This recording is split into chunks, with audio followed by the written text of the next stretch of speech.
Assalamualaikum warahmatullahi wabarakatuh.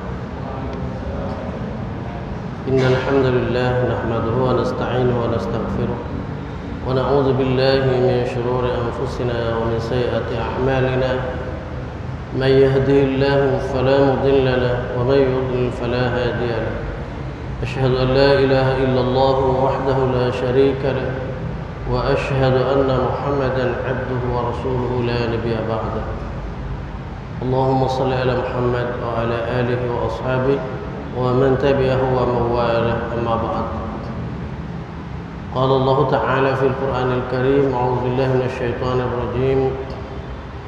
Ya ayyuhalladzina amanu taqullaha wal tanzur nafsum ma qaddamat lighad wattaqullaha innallaha khabirum bima ta'malun.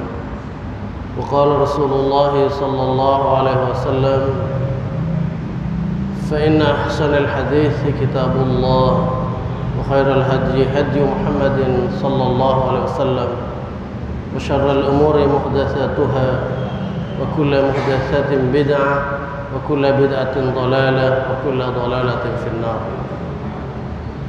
Para ikhwan dan akhwat, alhamdulillah, syukur pada Allah atas nikmatnya. Pada malam hari ini juga kita dapat kembali di majelis untuk membahas, mengkaji kitab Bulughul Maram. Mudah-mudahan setiap langkah kita dicatat di sisi Allah sebagai amal yang saleh. Amin. Salawat serta salam semoga Allah limpahkan atas Nabi Muhammad SAW dan orang-orang yang senantiasa mengikuti sunnahnya hingga yaumil qiyamah. Amin ya rabbal alamin. Para ikhwan dan akhwat, pada malam hari ini kita masih melanjutkan bab salat Jumat. Insyaallah akan kita mulai dari hadis nomor 476. Hadis 476 dalam kitab Bulughul Maram.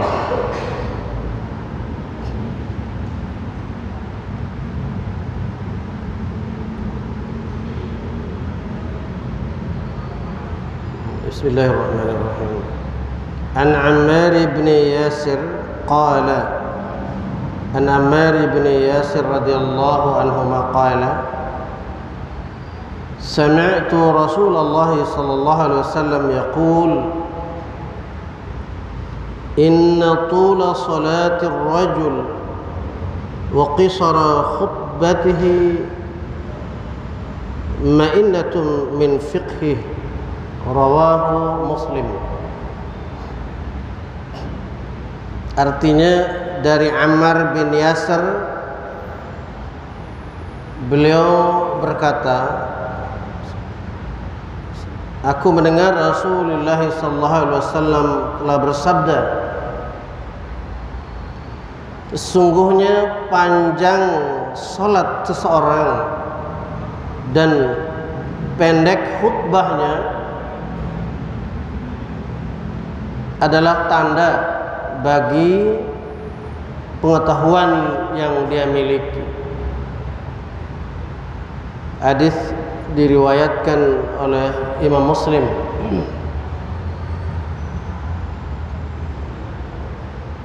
Sedikit keterangan dari hadis 476 dari kami bahwa yang dimaksudkan ini adalah perihal salat Jumat. Ya, imam berkhutbah lebih singkat, lebih salatnya seorang dan pendek khutbahnya pendek, lebih singkat, sedangkan salatnya lebih panjang daripada khutbahnya. Itulah yang terbaik, yang afdal, yang harus dilakukan oleh para imam atau khatib.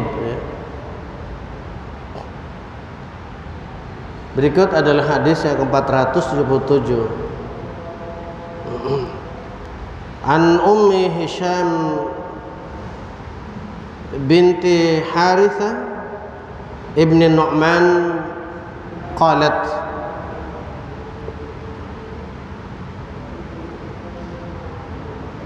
ma akhadtu qaf wal Qur'anil Majid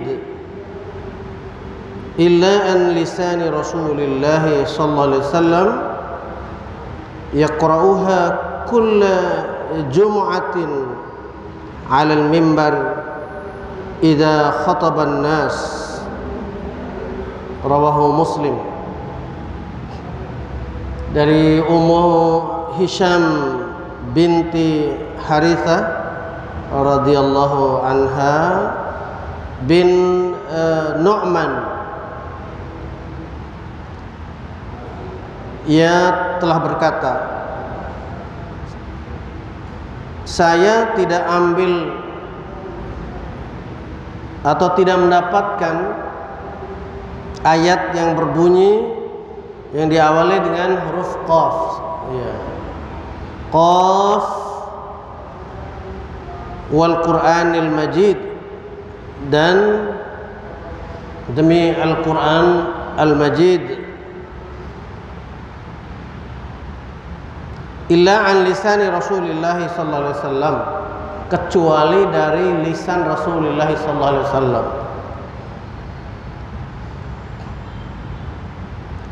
Yaqra'uha kulla jum'atin 'alal mimbari idza khataban nas, yang beliau membacanya ayat tersebut pada tiap salat Jumat di atas mimbar ketika beliau Rasulullah sallallahu alaihi wasallam sedang berkhutbah. Rawahu Muslim, hadis riwayat Muslim. Sedikit menjelaskan tentang hadis ini bahwa salah satu hal urgen, ya, yang mendasar kandungan hadis ini adalah menunjukkan bahwa muslimat atau ibu-ibu perempuan tidak terhalang atau tidak dilarang untuk melaksanakan sholat Jumu'ah bersama-sama dengan kaum muslimin di masjid. Namun mereka tidaklah wajib hadir berjamaah, sebagaimana kewajiban bagi kaum laki-laki. Kemudian hal yang kedua dalam hadis ini adalah begitu seringnya Rasulullah SAW membaca akan surat Qaf, ya, yang dimulai dengan huruf Qaf, wal Qur'anil Majid, dan demi Quran Al-Majid, menyebabkan beliau ini hafal, ya. Beliau siapa? Yaitu Ummi Hisham binti Harithah bin Nu'man ini. Jadi sampai hafal para hadirin, para ikhwan dan akhwat. Ya. Berikut adalah hadis ketiga, hadis nomor 478.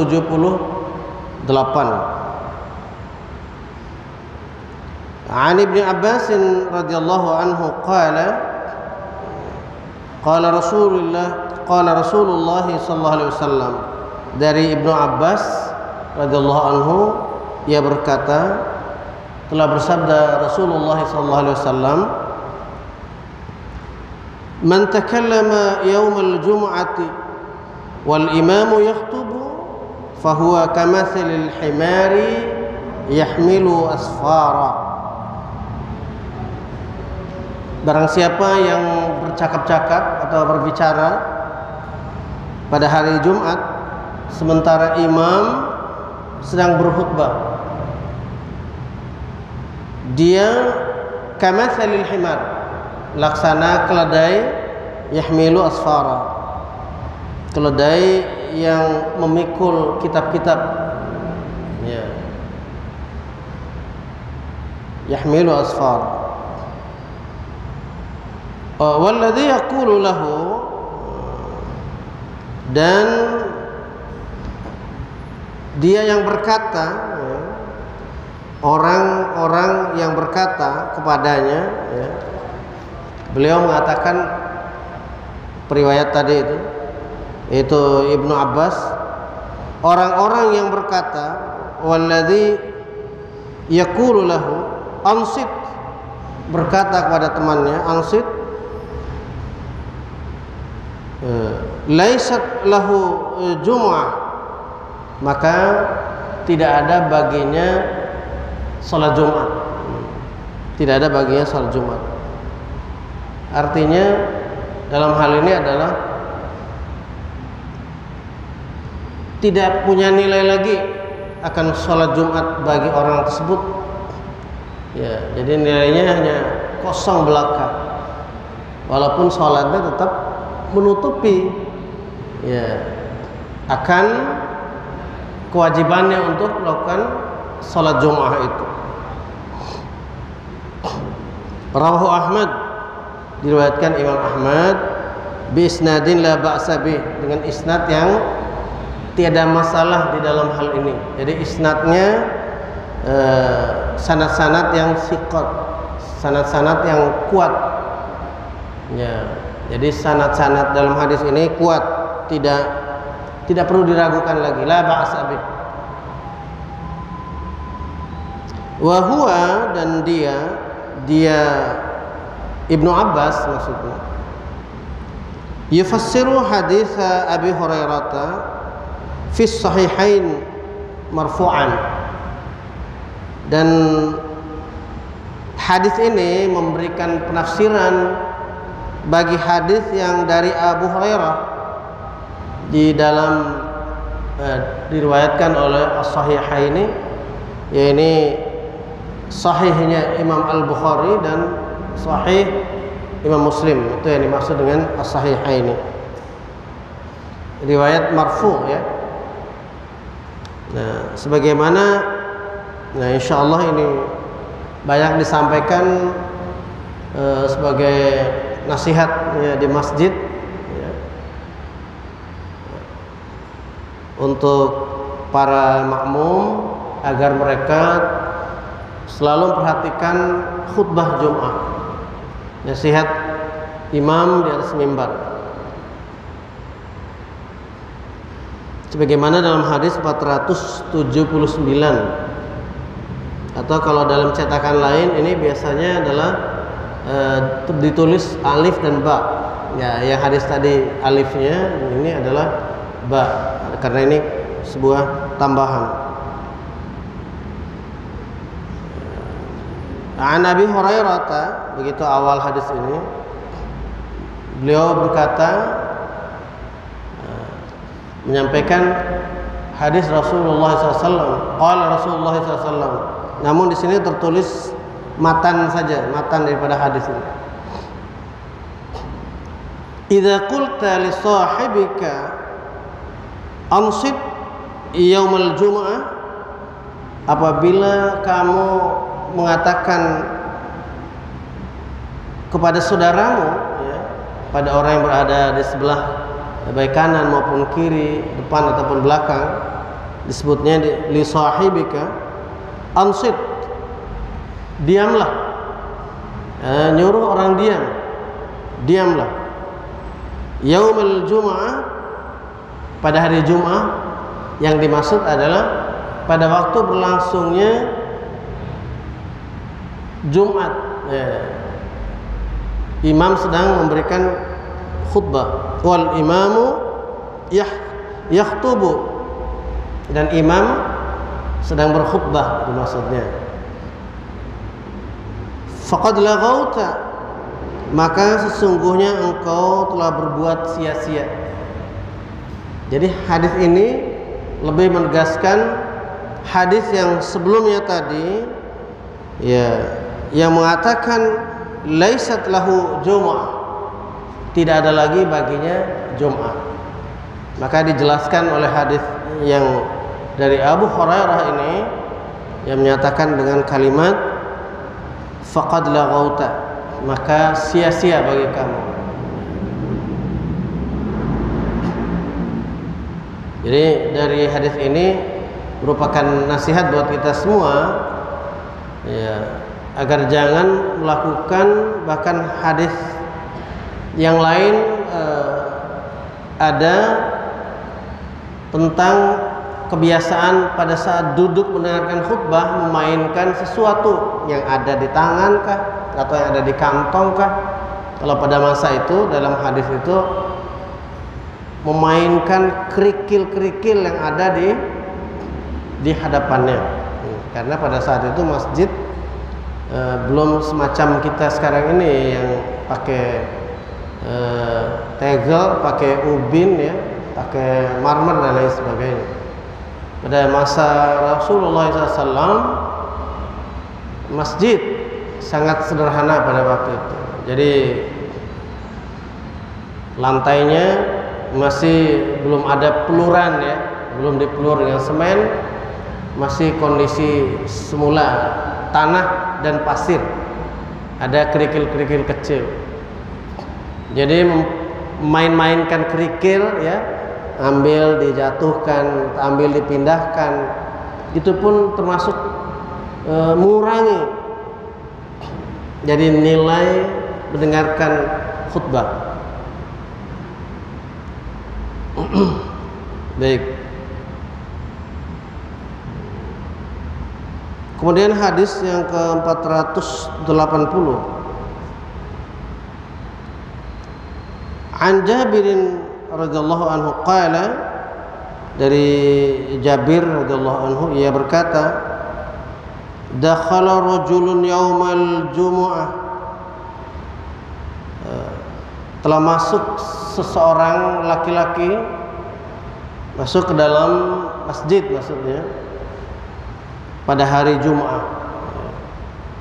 Wan nabiyyu sallallahu alaihi wasallam yakhtub, sedangkan Nabi sallallahu alaihi wasallam yakhtubu, sedang berkhutbah.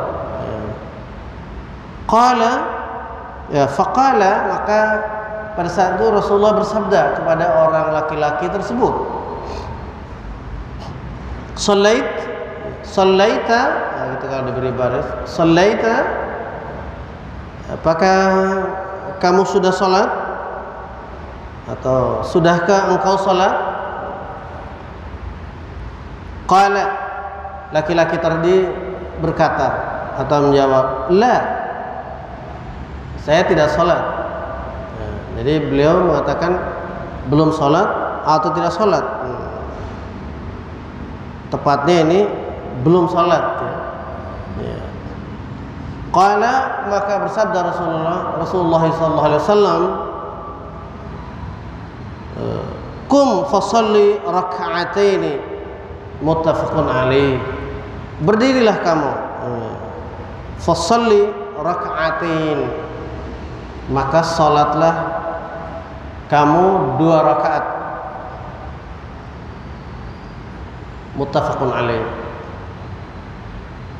Ini adalah sabab wurud namanya, kejadian salat dikala hendak duduk sebagai penghormatan masjid, penghormatan terhadap masjid. Kemudian para ulama dalam bidang ini, bidang fikih ya terutama, itu menamakannya, menyebutnya dengan salat tahiyatul masjid, salat dalam rangka tahiyatul masjid. Sama halnya seperti salat ketika Rasulullah SAW mengatakan bahwa apabila kalian sempurnakan wudu lalu salat 2 rakaat, maka Allah SWT akan menerima, mengabulkan hajat, keinginan apabila kita salat. Maka ini dinamakan lagi oleh orang salat sebagai syukur wudu atau salat syukrul wudu. Karena tidak ada namanya syukrul wudu, akhirnya timbullah selisih faham sekarang. Hadisnya beliau sallallahu alaihi wasallam hanya menjelaskan tentang keutamaan berwudu yang sempurna, kemudian salat 2 rakaat. Misalkan kita pun bermunajat kepada Allah setelah itu, maka Allah mengkabulkannya. Ya. Jadi 2 rakaat ini bisa saja kita setelah sempurnakan wudhu. Masalah kalau kita mau zuhur, sholat zuhur, maka 2 rakaat sebelum zuhur. Adakah lagi 2 rakaat sebelum zuhur? Maka secara sunnah kita dapatkan hadis 2 rakaat sebelum zuhur, 2 rakaat sudah zuhur, bagian daripada sunnah muakkadah. Apabila ingin menambahkan lagi 2 rakaat lagi sebelumnya dan 2 rakaat lagi sudahnya, tidak lagi muakkadah, melainkan ghair muakkad. Begitulah pembagian dari para ulama fikih, para fuqaha. Jadi seperti itu para ikhwan dan akhwat rahimakumullah. Jadi tidak perlu dengan hadis ini menyebabkan perdebatan di antara para ulama di kemudian hari. Padahal sudah jelas hadis-hadis itu memberikan motivasi untuk kita setelah berwudu tentunya melakukan hal yang paling dekat maknanya dengan wudu, tentulah adalah sholat. Bahkan dalam ayat Al-Quran perintah berwudu itu apabila kalian menegakkan sholat. Idza qumtum ila sholati faghsilu wujuhakum wa aydiyakum ila al-marafiq wamsahu bi ru'usikum wa arjulakum ila al-ka'bayn. Jadi 4 rukun pokok dari wudu ini disebutkan dalam Al-Quran. Ya. Di dalam surah Al-Maidah tepatnya. Ini menunjukkan bahwa erat kaitannya wudu itu dengan salat.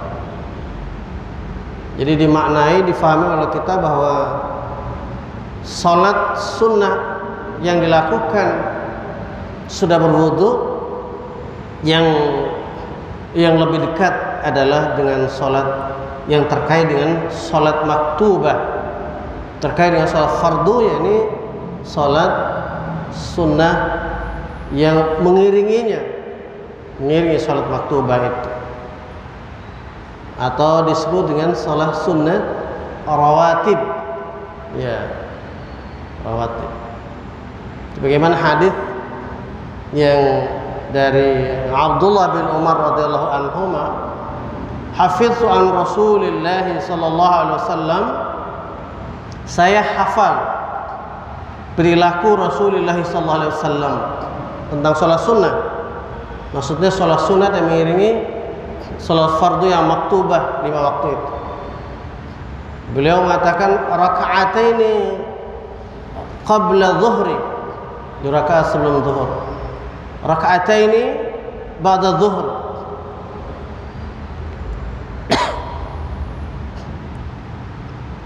kemudian beliau mengatakan lagi raka'ataini ba'dal maghribi,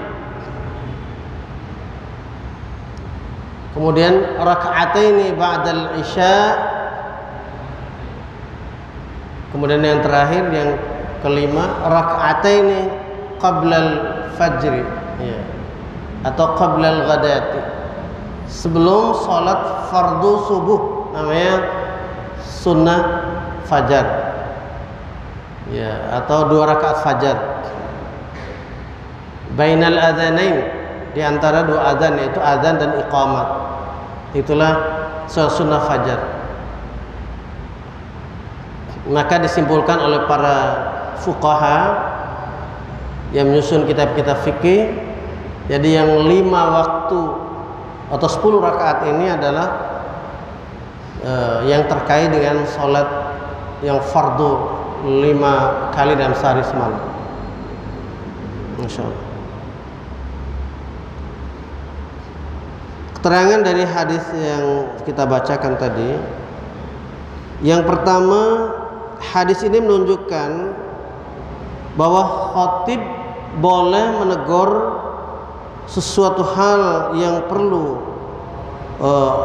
orang ditegur, dan orang yang ditegur itu boleh menjawab seperti itu.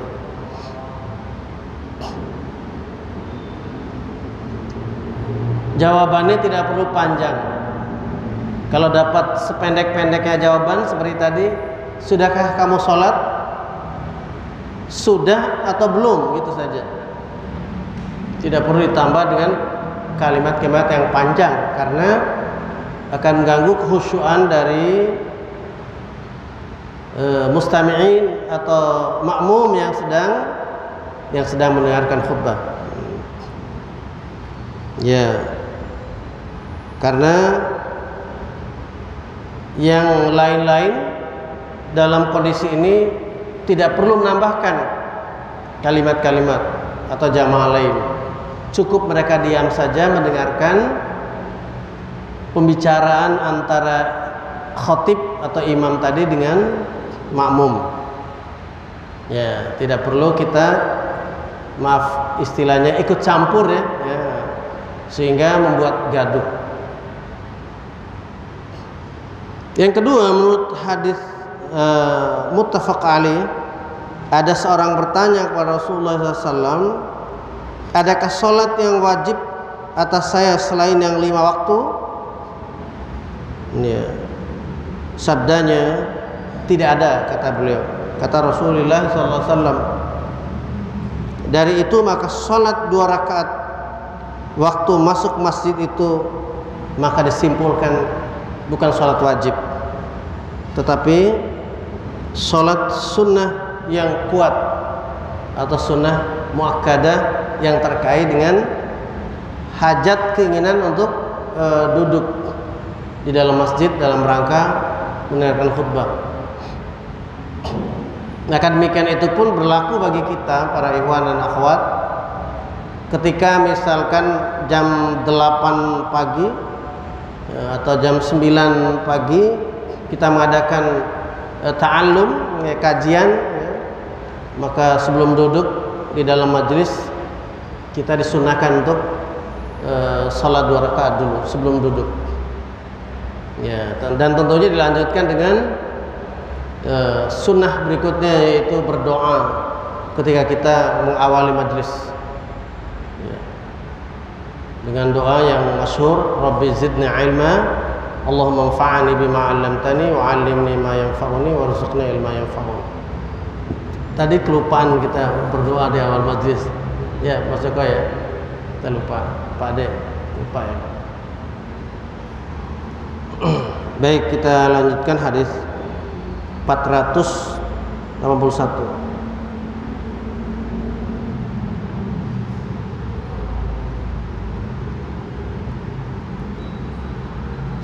Saya minum dulu sebentar.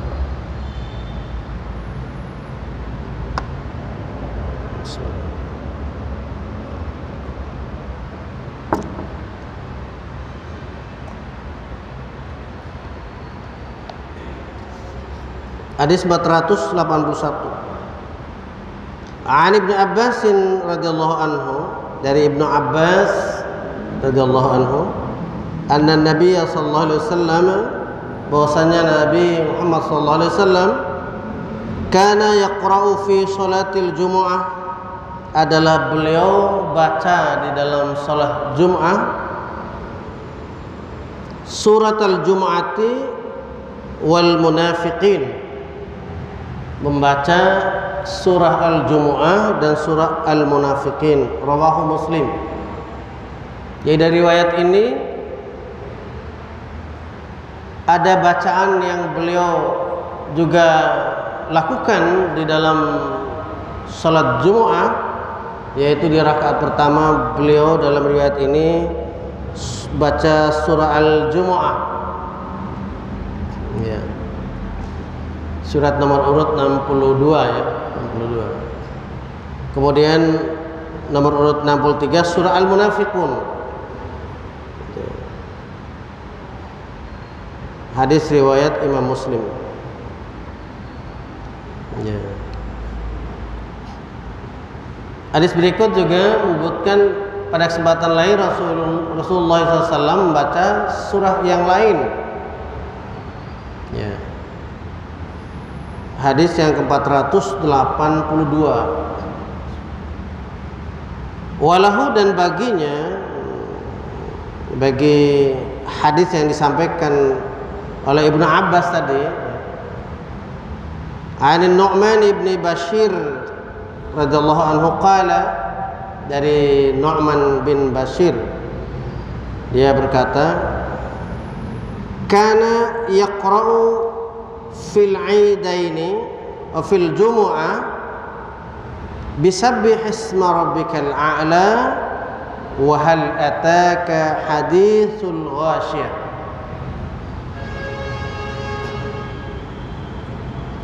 Dan baginya dari Nu'man bin Bashir, ia berkata, adalah ia di sini adalah Rasulullah sallallahu alaihi wasallam membaca di dua hari raya, di Idul Fitri dan maupun Idul Adha, dan juga membaca pada salat Jumat. Sabbihisma rabbikal a'la di rakaat yang pertama, hal ataka haditsul ghasyiyah di rakaat yang kedua. Ya, makanya kita mendengarkan di dalam setiap sholat Jumat, bahkan banyak yang membaca di rakaat yang awal dengan sabbihisma, pada rakaat yang kedua atau yang akhir hal ataka haditsul ghasyiyah.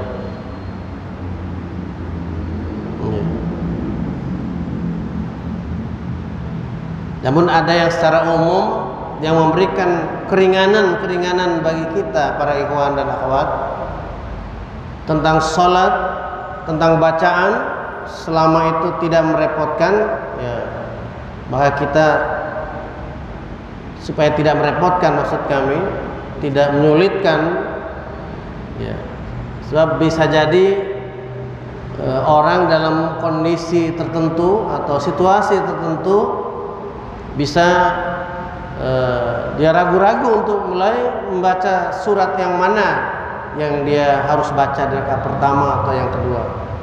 Maka kalimatnya dalam Al-Quran, faqra'u ma tayassara minal Quran, maka bacalah yang mudah bagi kamu di dalam Al-Quran.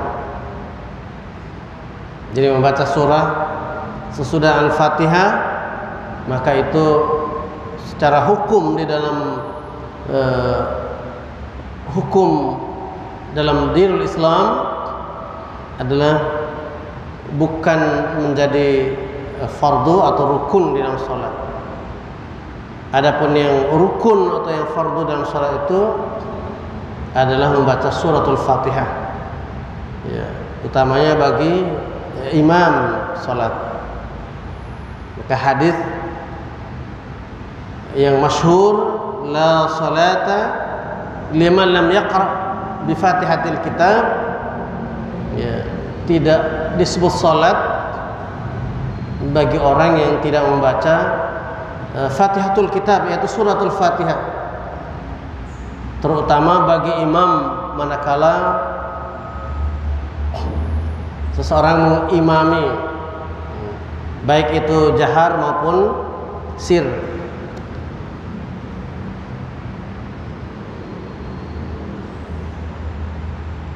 Adapun makmum, apabila dibaca oleh imam dalam keadaan jahar, maka sesungguhnya makmum itu dengan dalil yang jelas dalam Al-Quran, fa idza quri'al Qur'anu fastami'u lahu wa ansitu la'allakum turhamun. Apabila dibacakan Al-Quran pada kalian, maka sungguh-sungguhlah mendengarkan, wa ansitu, dan diamlah, la'allakum turhamun, agar kalian mendapatkan rahmat Allah. Jadi ini memberi makna bahwa makmum mendengarkan bacaan Al-Fatihah imam adalah merupakan kewajiban baginya.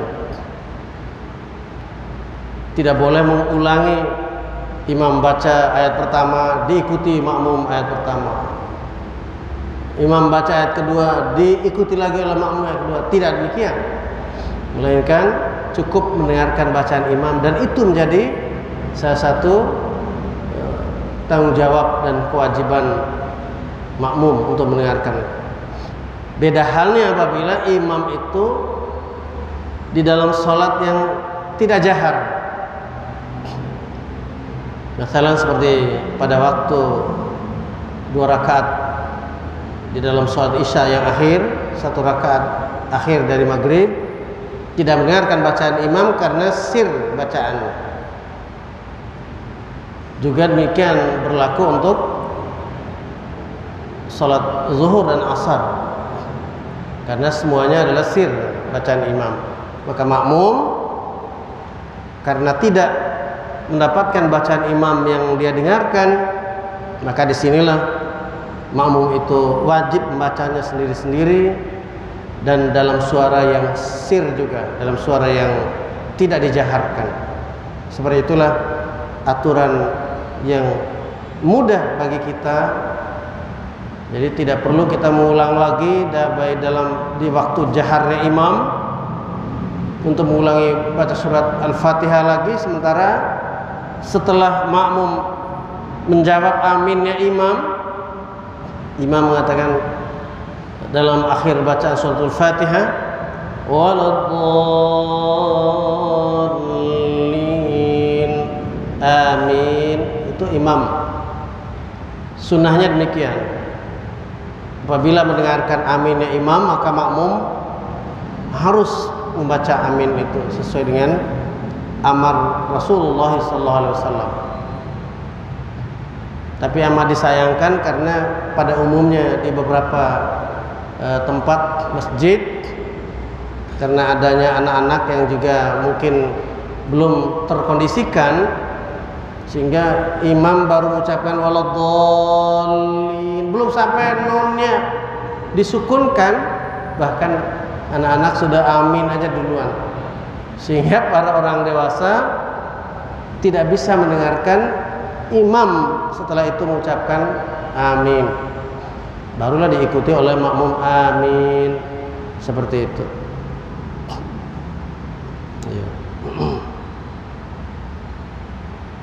Di beberapa tempat, terutama di Haramain, di 2 Masjidil Haram, Haram Makkah dan Haram Madinah, itu imam selalu membaca setelah mengucapkan waladdallin, amin, baru makmum amin, semua makmum. Demikian sunnah.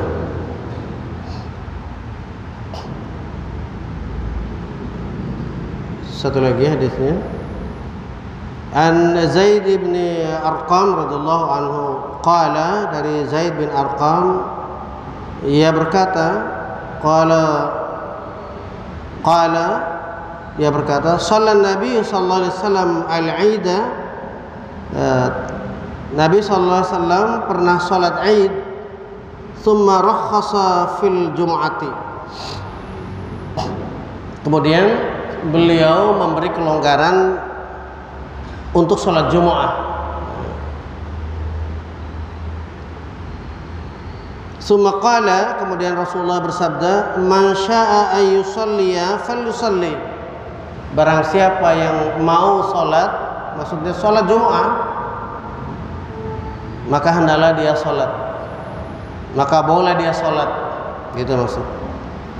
Rawahul khamsah, diriwayatkan oleh Imam hadis yang 5 ila Tirmidzi, selain Tirmidzi, wa sahahu Ibnu Khuzaimah, dan disahkan hadis ini oleh Ibnu Khuzaimah.